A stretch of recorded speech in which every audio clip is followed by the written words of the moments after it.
Chapter 4. Finding Anna. After leaving the hollow spire and spending a night on the road, Eldrin and Ruck finally arrived at a small roadside inn as the sun began to set. Exhausted from their journey, they pushed open the creaking wooden door and stepped inside, greeted by the warm glow of lanterns and the smell of roasted meat. The inn was bustling with patrons and the murmur of conversation filled the air. Eldrin scanned the room, searching for a spot where they could rest. His eyes fell on an empty table near the fire, and he nodded toward it. "Over there, Ruck," he said, leading the way. They weaved through the crowded room, Ruck clutching the edge of Eldrin's cloak as he followed closely behind. As they took their seats, the innkeeper, a heavy-set man with a balding head and a stained apron, approached them. He took one look at Ruck, his expression hardening. "We don't serve his kind here," the innkeeper said sharply, crossing his arms over his chest. Rook's ears drooped and he instinctively looked down, clearly used to this kind of treatment. But before he could say anything, Eldrin calmly reached into his pouch and pulled out a gold coin. He placed it on the table with a quiet clink. "Are you sure?" Eldrin asked, meeting the innkeeper's gaze with a steady, unwavering look. The innkeeper's eyes flickered between Eldrin and the coin, greed quickly replacing his disdain. He snatched up the gold, pocketing it without another word. "Aye," he muttered, his tone changing. "What can I get for you both?" Eldrin offered a small smile. "2 meat pies, 2 ales, and a room for the night." The innkeeper grunted, still glancing warily at Ruck, but not saying anything further. "It'll be right out," he muttered, disappearing into the crowd. Ruck blinked up at Eldrin, his eyes wide with gratitude. "Eldrin, why you do that?" "Because you're with me, Ruck," Eldrin replied simply, patting the goblin's shoulder. "And that means you deserve to be treated with respect, just like anyone else." Ruck's eyes shone with admiration, and he grinned, baring his sharp teeth. "Ruck is glad to have Eldrin as a friend." "Likewise," Eldrin said, smiling back, "and I promise this is just the beginning of better days, my friend." Their meal arrived, and they ate in comfortable silence, savouring the warmth and flavour of the meat pies. But just as they were finishing, a familiar voice cut through the din of the room. "Well, well, well," a woman's voice called out, dripping with sarcasm. "If it isn't Eldrin the Great!" Eldrin froze, his shoulders tensing, and slowly looked up to see Anna standing there, swaying slightly with a mug of ale in her hand. "Hello, Anna," he said quietly, sinking back into his chair. "How have you been?" Anna slammed her mug onto the table, causing a few heads to turn. "Great! Actually," she shouted, the sarcasm thick in her voice. "So I guess your master finally let you out of that stupid tower, huh?" Eldrin sighed, trying to remain calm. "I'm still apprenticed," he said evenly, "but I've earned the right to seek my own knowledge." "Oh, wow!" Anna spat, rolling her eyes. "Guess you're pretty special, huh?" Ruck, watching the exchange with wide-eyed fascination, finally spoke up. "Is this how humans court Eldrin?" he asked eagerly. Eldrin couldn't help but chuckle at the goblin's innocent question, despite the tension. "No, Ruck," he replied, shaking his head. "This isn't how it's supposed to go." Anna's eyes flickered to Ruck, noticing him for the first time. "And who's this?" she asked, frowning. "You've picked up a goblin companion now?" "Yes," Eldrin said firmly. "This is Ruck. He's my friend." Ruck puffed out his chest proudly. "Ruck is Eldrin's best friend. We fought wolves, found treasure, and escaped a dark place together." Anna's expression softened, a flicker of amusement breaking through her bitterness. "Wolves, huh?" she said with a small smile. "And here I thought Eldrin didn't have it in him." "There's a lot you don't know about me, Anna," Eldrin replied, his tone gentle. For a moment, Anna looked like she might say something more, but instead she simply drained the rest of her mug and stood up. "Take care of yourself, Eldrin," she muttered, turning to leave. "Try not to get yourself killed." "I'll do my best," he replied, watching her go. As the inn grew more crowded, Eldrin and Ruck made their way to their room, grateful for the chance to rest. They fell into a deep sleep, finding comfort in the warmth and security of the inn after their long journey. Chapter 5. The Journey to Eastmere. The next morning at daybreak, Eldrin and Ruck packed up their belongings and made their way outside, only to find Anna waiting for them, already packed and ready to go. "Well, Eldrin," she said, smirking, "your little goblin friend isn't enough to keep you safe out there. I better tag along to make sure you don't end up dead. Roads aren't safe these days." Eldrin chuckled. "I think you're right," he admitted, "but we're not heading out into the wilderness for a couple of days. We need to resupply, and I have some research to do." Anna crossed her arms, giving him a knowing look. "You always were the cautious one," she said. "But fine. I'll stick around for a while longer." The morning sun cast long shadows as Eldrin, Anna and Ruck set off from the inn, following the winding path that would lead them to Eastmere, the last large settlement on the eastern edge of the kingdom of Aldrosia. As they walked, Ruck's curiosity got the better of him. "Eldrin, the place where we are going, is it a big city?" Ruck asked, his eyes wide with interest. "Not quite a city, Ruck," Eldrin replied with a patient smile. "It's a large town called Eastmere.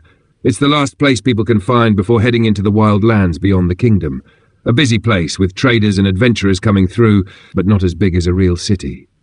"Does Eastmere have a king?" Ruck asked, his ears twitching.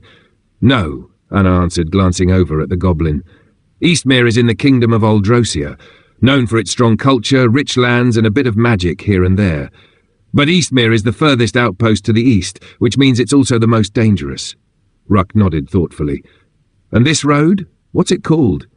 "This is the Silverleaf Road," Eldrin explained. "It's named after the trees that line the way." He gestured to the trees along the path, their leaves shimmering with a silvery hue as the morning light filtered through them. "It looks beautiful, but don't let that fool you. It's a favourite haunt for bandits." "Bandits?" Rook's eyes went wide, and he instinctively reached for the dagger at his waist. "Will they try to take our shinies?" "They might," Eldrin said seriously, "but we'll be ready if they do."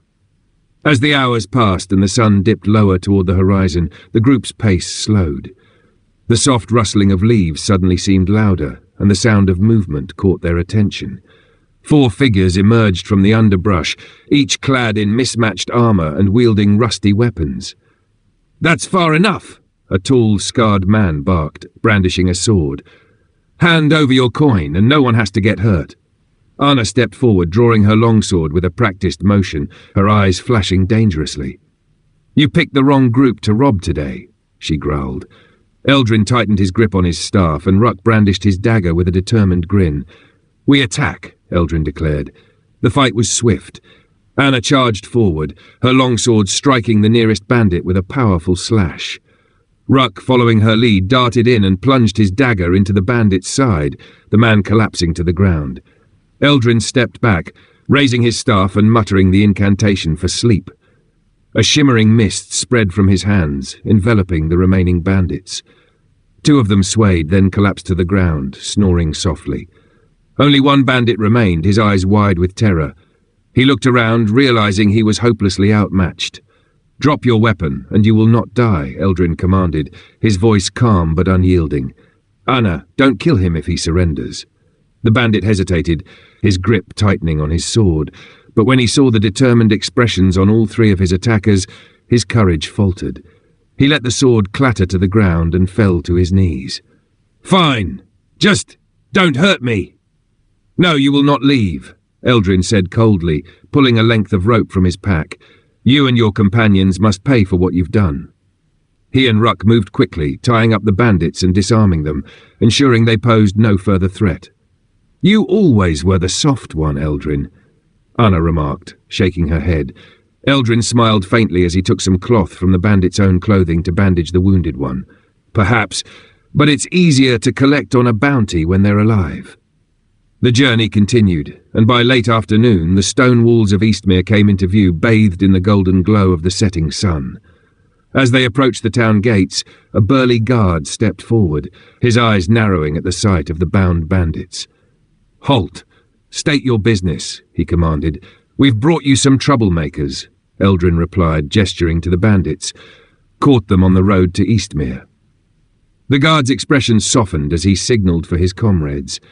"You did us a favour, travellers. These bastards have been robbing folks for weeks." 2 guards took hold of the bandits, dragging them toward the town's jailhouse. "Is there a reward for them?" Eldrin asked. The guard disappeared into the nearby gatehouse and returned a moment later with a small leather pouch. 20 gold for the lot. Not bad for a day's work. He handed the pouch to Eldrin, who weighed it in his hand before looking at Anna with a playful smile.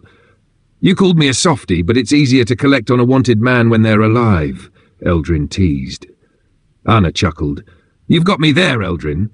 Maybe you're not as soft as I thought. Ruck, meanwhile, was practically bouncing with excitement. Ruck helped. Does Ruck get shinies too? Of course, Eldrin said, handing him 6 gold coins from the pouch. You earned your share. Ruck's eyes sparkled with joy. Ruck is rich now. The guard gave them a nod. Welcome to Eastmere. If you need a place to stay, try the Silver Swan down the main road. Market's still open if you want to trade. Thank you, Eldrin replied. We'll make good use of that information. As the guard returned to his post, Anna nudged Eldrin playfully. So what now, oh great wizard? We resupply, rest, and then I have some research to do, Eldrin said thoughtfully. There's something I need to understand before we head out again. Well then, lead the way, Anna replied, her tone softer, the tension of the day slipping away. I'll follow for now. Chapter 6. Shadows in Eastmere. The streets of Eastmere were bathed in the warm glow of the setting sun as Eldrin, Anna and Ruck made their way through the bustling town. The cobbled roads were filled with the familiar sounds of merchants packing up their stalls and the murmur of townsfolk heading home for the evening or seeking solace in one of the many taverns lining the streets. Eastmere, the furthest settlement on the eastern edge of the kingdom of Aldrosia, marked the boundary of safety in the wild frontier beyond.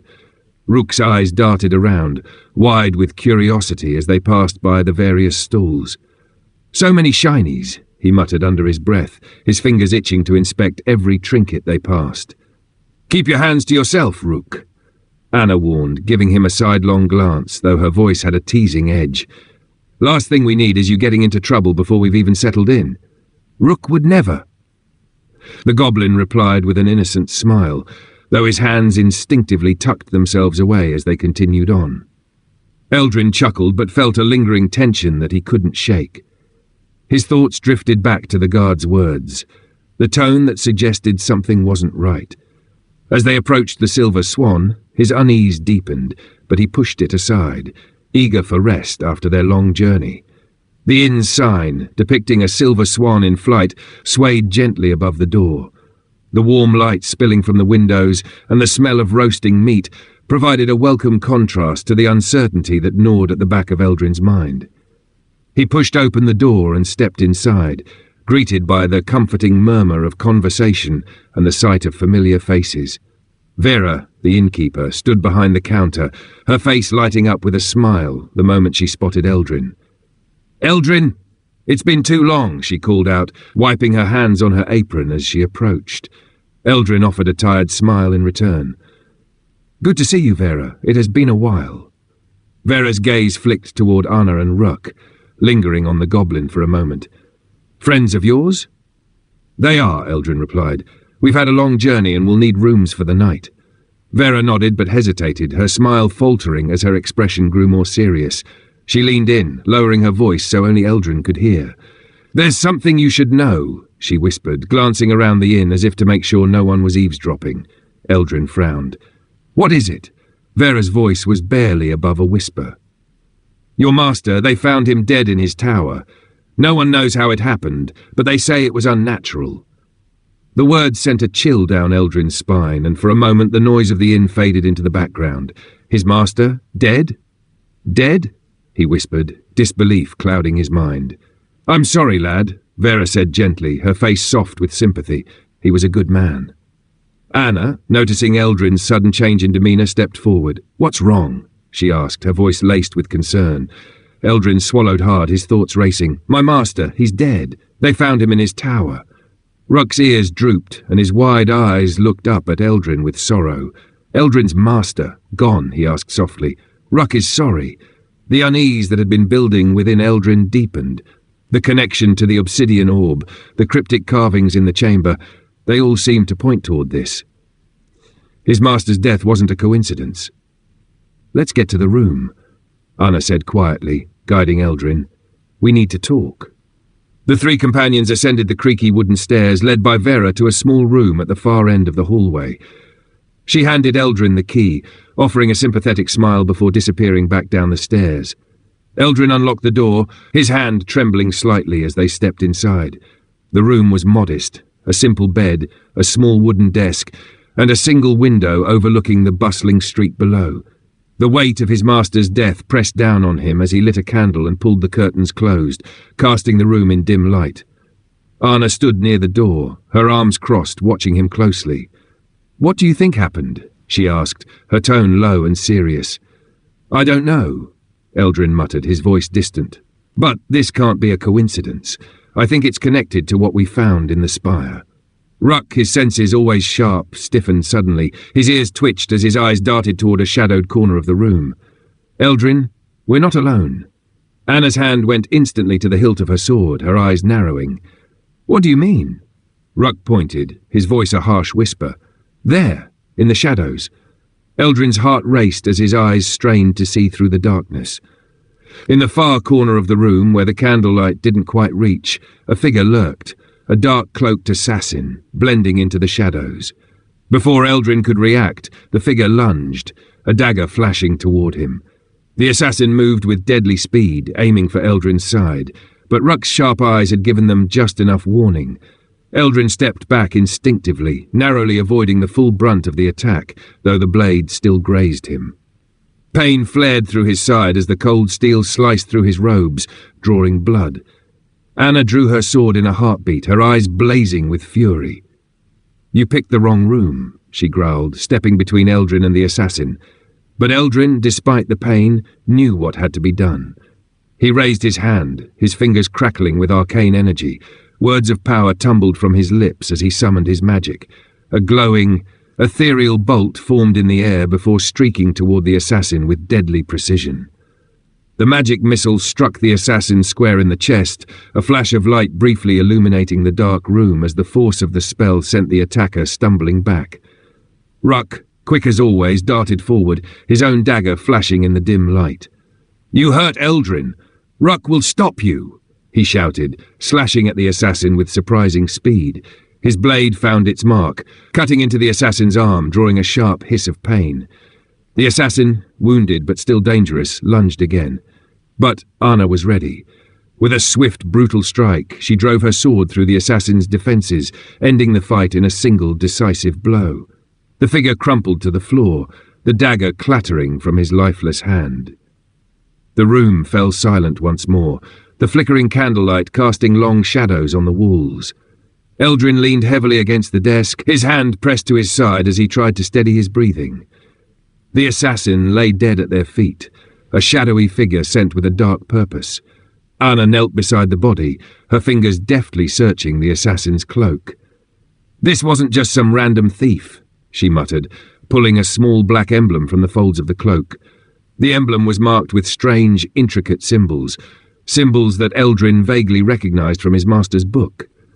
"They came for the book," Eldrin whispered, realization sinking in. Ruck, still shaken but resolute, looked up at him. "Ruck saved Eldrin." Eldrin gave a faint smile, nodding. "Yes, Ruck, you did." Anna stood, holding the emblem up to the dim light. "We need answers," she said, her voice filled with grim determination. "And I have a feeling this is only the beginning." Eldrin, still clutching his wound, looked at the fallen assassin and then thought about the book hidden beneath the loose stone in his room. The secrets his master had left behind, the connection to Shakar, the shadowy figure in the spire, it all pointed to something far larger and far more dangerous than he had ever anticipated. But for now, they were alive, and tomorrow they would begin their search for answers. The Adventures of Eldrin is an independent product published under the Shadowdark RPG third-party license and is not affiliated with the Arcane Library LLC. Shadowdark RPG, 2023, the Arcane Library LLC.